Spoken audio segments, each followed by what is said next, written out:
Hey guys, Sebastian here with Patzer Analytics. Recently, we went through my last 100 games and identified the most frequent checkmate patterns. So today we're going to share the top 5 most frequent checkmate patterns that came up and see how you can implement those in your games. Starting with number 5, the fifth most frequent checkmate is Lolly's mate. So here we have black to play, and black is going to play their queen to g2, attacking the king and supported by the black pawn. So this is checkmate. And so this is really common when one player, in this case white, has their pawns in this triangle configuration. And because pawns can only attack diagonally, that means the squares directly next to this lead pawn, so h3 and f3, these squares are weak because the pawns can't defend it. So these are now holes in the white defense that black is going to take advantage of. And you see here, black was able to get their pawn all the way on f3. Sometimes this pawn is a bishop because the bishop can also support the queen. But here, black plays queen g2 checkmate. So this here is Lolly's mate. Let's see Lolly's mate in a real game. So here we have black to move, and white has their pawns in this triangle configuration that we saw before. And we already know that that means the squares directly next to this lead pawn, so h3 and f3, are weak. So black is already thinking, how do I target those squares? How do I target h3 and f3 to put pieces on those weak squares? And so black chooses to push his pawn to h3 check. So black plays h3 check. The king moves out of check. And now that black has already gotten their pawn onto h3, targeting g2, the next step for black is to get his queen onto f3. Because once black is able to get his queen onto f3, it's a simple one-move checkmate. And we'll see that this is a really strong checkmate that white has a hard time stopping black from achieving. So first step is to work that black queen towards f3. So black plays queen to g4, already setting up getting onto f3. So now white sees this coming. White is thinking, I need to stop the queen from getting to f3, and I might have a couple moves to do it. So how can I get in there? And the easiest way is to try to trade off these queens somehow. So let's see. White plays queen to c2. So I think white is thinking, if I can get my queen to e2, then I can attack black's queen and challenge this diagonal. So black plays rook 3 to f5, clearing up that f3 square for the black queen. Now white cannot play queen to e2 because then the queen will just take it. So let's see. White plays rook to c1. Now here, black has achieved his goal. Black is able to play queen f3, and there's nothing white can do because the next move is going to be checkmate for black. So white plays queen d1, trying to trade queens, but it's a little too late. Black plays queen to g2 checkmate. So this here is Lolly's mate. If we go back a couple moves to this position here, white played rook to c1, but actually black or white could have stopped checkmate if they had played this pawn up. So if white played f4, and now here, black plays en passant, e takes f3, and white has successfully stopped checkmate. But black has won material, has gained material. So black should be able to win this game by trading off pieces and making more threats. So this is really common at higher level games where one player will use the threat of checkmate in order to win material.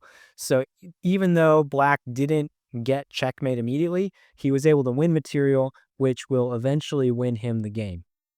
Next up on our most frequent mates is what's called Pillsbury's mate. So this position is white to move, and white is going to bring their rook all the way down to a8 to deliver checkmate, supported by the white bishop.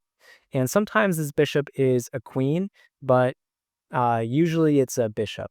So here white plays rook a8 checkmate.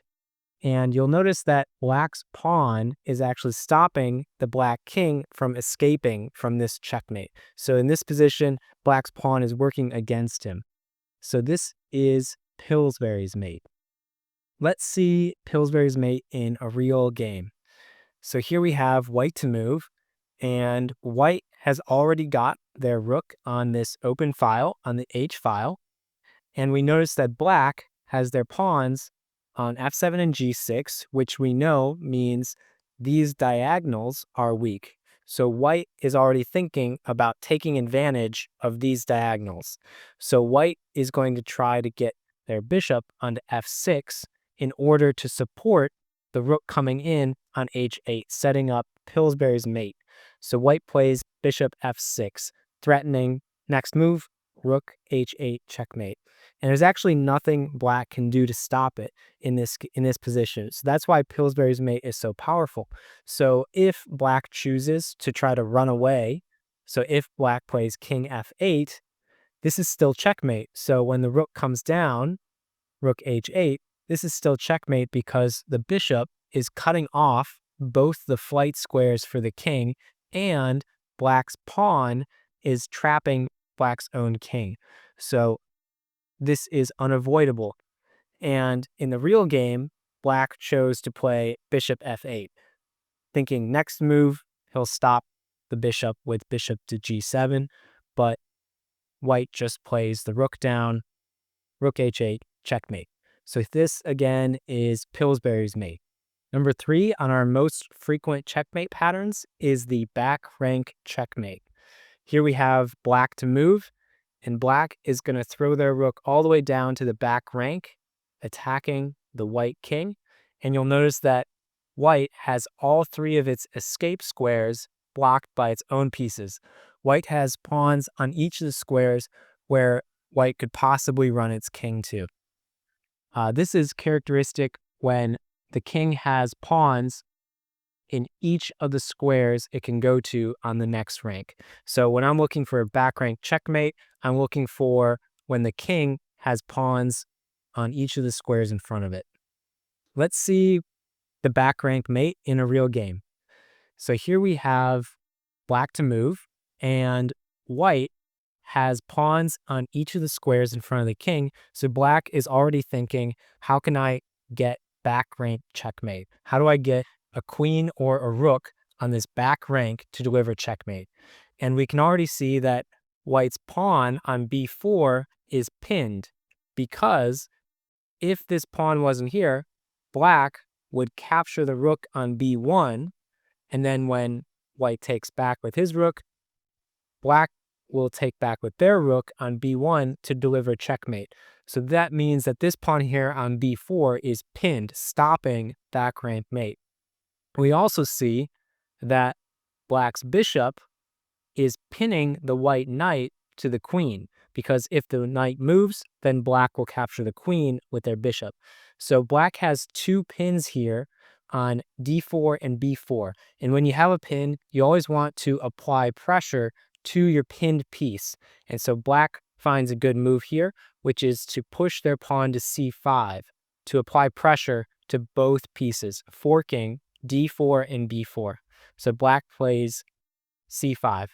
And we've already said that the knight cannot move because the black bishop will capture the queen. So here we have white actually played b takes c5. And now this is what black was hoping for, because black can capture b1, getting back rank mate. So black plays queen takes b1. And now if rook takes back, so rook takes b1, and then rook takes back, rook takes b1. This is only check because the queen can actually block the check.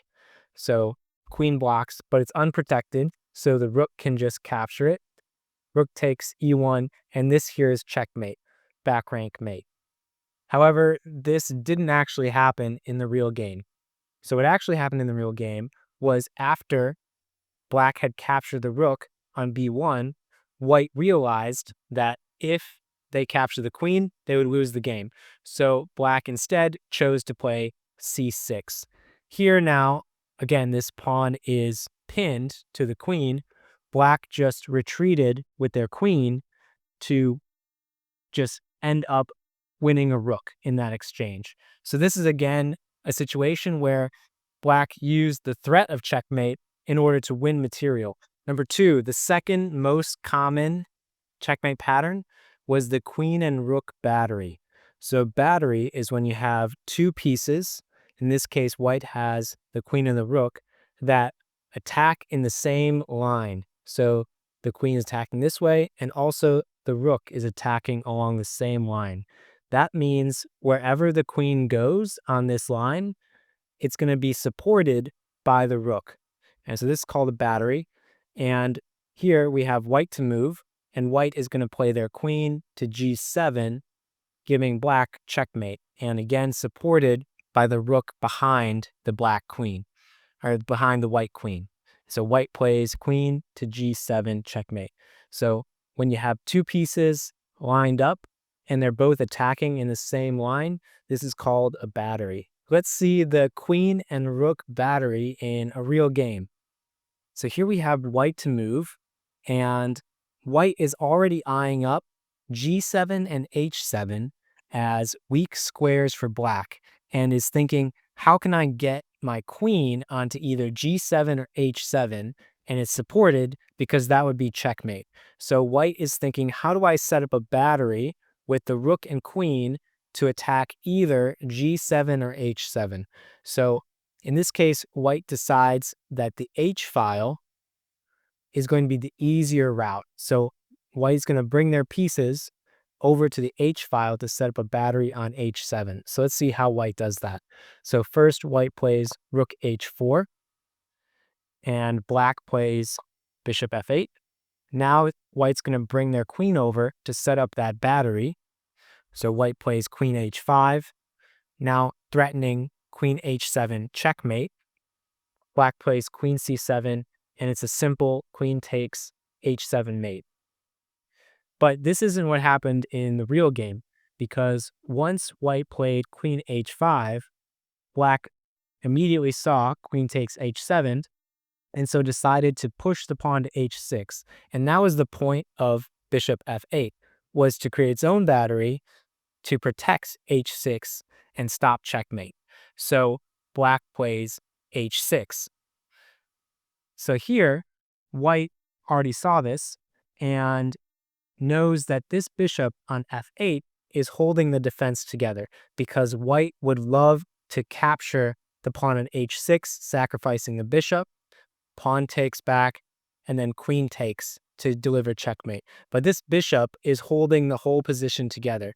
So this bishop is what's called the guard, and white is going to use a tactic called removal of the guard. So when you have one piece that's holding the whole position together, you just attack that piece to pull it away from its responsibilities. So white is going to push their pawn to e7 to attack the guard. So this tactic is called removal of the guard. So white plays e7. And now, if black takes the pawn, which is what happened in the game, bishop takes e7, now white is free to capture on h6. So white plays bishop takes h6, pawn takes back, queen takes, king moves over out of check, queen g6 check, king is going to keep running, king f8, but cannot stop the checkmate. White plays rook h8 checkmate. So going back to the beginning of this, that was first identifying the weakness of these two squares, and then white decided to create a battery attacking the h7 square. And the number one most frequent checkmate pattern was the queen and bishop battery. So this is basically the same as the queen and rook battery, except now our battery is being formed by the queen and bishop. So again, it's when you have two pieces. In this case, black has the queen and the bishop that are both attacking in the same line. So the queen and the bishop are both attacking along this diagonal. So anywhere the queen moves along the diagonal is going to be supported by the bishop. So here we have black to move, and black plays their queen to b2, checkmate, and supported by the bishop. So this is a queen and bishop battery.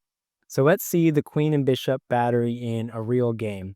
And I think the reason that the queen and bishop battery was the #1 most frequent checkmate pattern is because it's really easy to set up. The queen and bishop work well together. They're easy to align. And also, this queen and bishop battery is so strong. So it's really hard to stop the battery once it's formed. So here we have black with the queen and bishop, and black's going to try to make that battery along this diagonal and try to drop their queen down on g2 for checkmate. So this is black to move, and let's see how black makes that battery with the queen and bishop.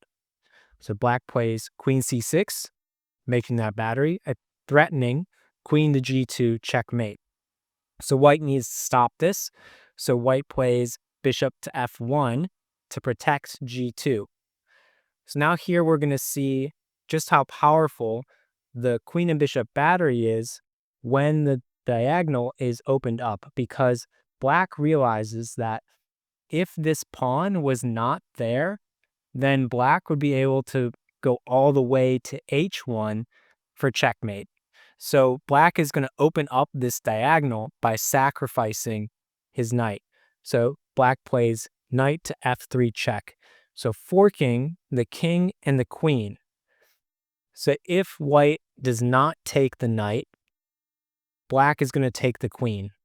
So white plays g takes f3, and black is going to come in and capture back with his queen. Queen takes f3, now threatening queen to h1 checkmate. And white is basically going to do whatever he can to stop this. So white's going to try to break up the battery, break up the link between the queen and the bishop by playing his pawn to e4. So white plays e4. Black is just going to keep plowing through. So black's going to capture, bishop takes e4, still keeping that battery and threatening queen h1. And here white has lost all hope. White's only chance of not losing this game is sacrificing the queen for the bishop. So white plays queen takes e4, and black decides to capture back with the pawn, f takes e4. So this is another example of, even though black did not get the checkmate, he was able to get a material advantage, win material, getting white's queen, and this is eventually going to be a win for black. So this, from the beginning, was the queen and bishop battery. So those were my top 5 most common checkmate patterns. That was Wally's mate, Pillsbury's mate, back rank mate, and batteries with the queen and rook and the queen and the bishop. And these checkmate patterns don't just set themselves up, so you got to find ways to set it up in your own games. And remember that even if you don't get the checkmate, the threat of checkmate is still really strong and can be used to win material, which is eventually going to win you the game. So I hope you guys enjoyed this video and you can set up these checkmate patterns in your own games. I'll see you guys in our next video.